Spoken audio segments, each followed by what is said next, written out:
when you analyze the making of a nation, it's making of an organization, making of a nation. One of the first few things we do is a SWOT analysis. We do strengths, we do weaknesses, we do opportunities, and we do threats. Any making of an organization or a nation, I thought, let me put across to you, what is the SWOT analysis of making of a nation, let's say Bharat, India? What are the strengths of India? What are the weaknesses of India? What are the opportunities we have? And what are the threats we need to? Let's first look at the strengths of India. I would bring it down further to an individual. What is needed to build a successful individual? The same things are needed to build a successful nation. Right. It's not any different. Yes. If one knows how to build a successful human being of himself in every way, when I say successful, not that just you made money, not just that you get a ranking, not just that you got elected, no. A successful human being means in every way you're complete. If you make this, the same replica is for the nation in the sense, if you want to be a good human being, to start with, all your four limbs should be limbered up and nice, strong and fine. The four limbs of a nation is just this: the executive, the judiciary, the military and the civil services. All of them must be limbered up and agile. We must do some yoga with all of them. We must knead them. They've all become, if you can't fold your elbow is stuck here, your this thing stuck here, these are useless limbs. When you have pain in your limbs, you will wish you did not have those limbs, isn't it? That's what is happening right now. Absolutely. We wish we did not have them many times because they've become such a pain. So keeping them limbered up, these four limbs is very important. See, always a nation will be successful only when people's aspirations are kept alive. If people lose their aspiration, it's a finished nation, okay? There must be enormous aspiration and people should see a piece of the sky, they must see it's a possibility. It is not an empty dream. If it becomes an empty dream, they'll go to hallucinogenic drugs. They must see a piece of the sky that it's worth making the effort, always. So to nurture an aspiration and to create the possibility that within your lifespan you can get there is very important. And also make people's aspiration into national aspiration and nation's aspiration into people's aspiration. And a strategic sense as to where we are, not living an utopian idea of well-being, which we have done unfortunately, having a strategic sense of where we are, what are the things to make a nation happen. For example, when we made the nation, this is not a commentary on some mistakes that people might have done, because in retrospect we can say many things. In those times, they did what I believe they did whatever they thought was best. For example, we have been trading with the rest of the world for over 10,000 years. If you go to Syria, in many parts of Arabia, particularly Syria, unfortunately, it's in such a mess. I wanted to do this Indian trading route, the Indian traders, how they travel, so I drove through Syrian desert by myself and we went. It was a fantastic experience. Wherever you go, stories of Indian traders 8,000 years ago. The Aleppo city, which is completely in rubble right now, one of the most beautiful cities, was built only on the taxes that the Indian traders paid, okay? Everywhere in the Syrian schools, they're studying about how Indian traders and engineers and all kinds of people coming 8,000–10,000 years ago. Is there any such story in India? Do you know? No Indian child ever reads about it. Yes. You go to Lebanon, there's a place called Baalbek, which is a 4,300-year-old Phoenician temple. Every child in fifth, sixth standard in Lebanon, in school, they all study that Indian builders, Indian sculptors, Indian elephants, Indian labor and Indian yogis came and built this. A huge, massive temple, each stone, some of the foundations were stones weighing 300 tons, they transported up the mountain and built this, Indian engineers of that time. You have lotus flowers hanging from the ceiling. Obviously, there are no lotuses in Lebanon. It was sculpted by the Indian sculptors. Every Lebanese child knows this. Does any Indian child, any of the Indians, have they heard about it? No. Over 1,000 years ago, Tamil kings went to Angkor Wat and Angkor Thom. Yes.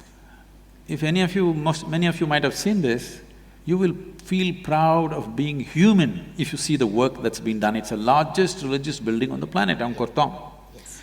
Does any Tamil child in Tamil Nadu up to 12th standard read a line about it in his textbook? No. When you don't build pride, how do you build a nation? If you do not build pride, you cannot build a nation. If you're not proud of who you are, why the hell should you stay here? Right now, if the more advanced countries, Western countries, open up their visa policy, 80% of the Indians will swim across the oceans and go away. That means, if 80% of the people want to go away and you're holding them by force, it's a prison. You know about prisons.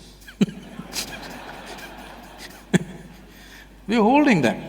No, people should want to be here. Everybody wants to go away. And we're holding them. That's not the way to run a nation. So is that your main weakness from strength? Strength is healthy people, inspired people. Yes. Is your weakness is It is a serious weakness in the country. rootless people. You're talking about people who have no roots. They don't understand their roots, they don't understand their history. They don't understand their culture. It is not their that… No, they're not rootless people, they're root. They know their roots, but they're little ashamed of their roots, they're hiding their roots, and they're all wearing denim pants just to Sadhguru, hide their roots. They don't know their roots. Sadhguru, that's a fact, they don't know their roots. They may not… No, in our schools which we run, many of the 9th standard, 10th standard coming from different kinds of schools, primarily government-funded schools. First thing which one of my director teachers said, can you write on an essay on Mahatma Gandhi? Sadhguru, you'd be shocked to hear, I'm talking of only of Gandhiji. The essay said, and the question was, what's the name of the wife of Mahatma Gandhi? Do you know one of them wrote? Can you guess? I don't even want to mention the name. Don't tell me. So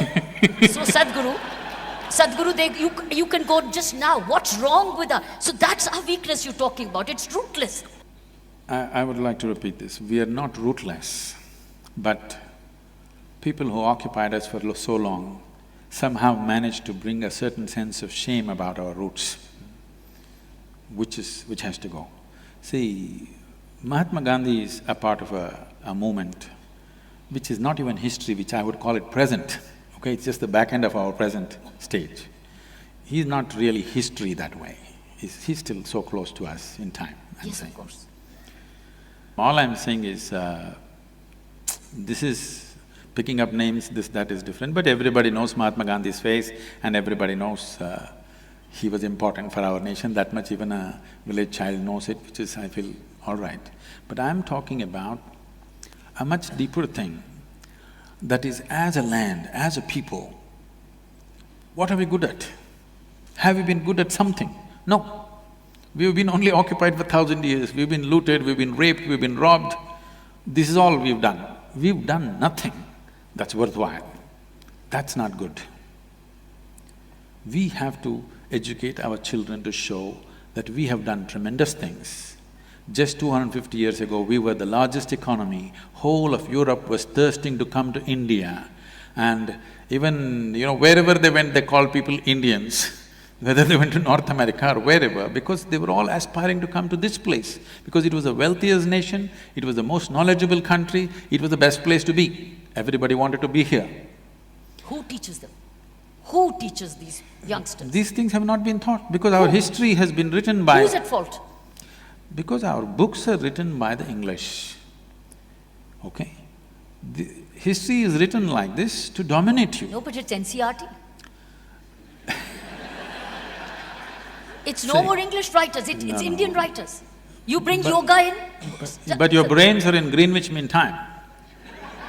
You ask anybody, I see on the news channels, among the ministers, everybody talking, okay, I was in Cambridge in this year, where were you? I was in Oxford.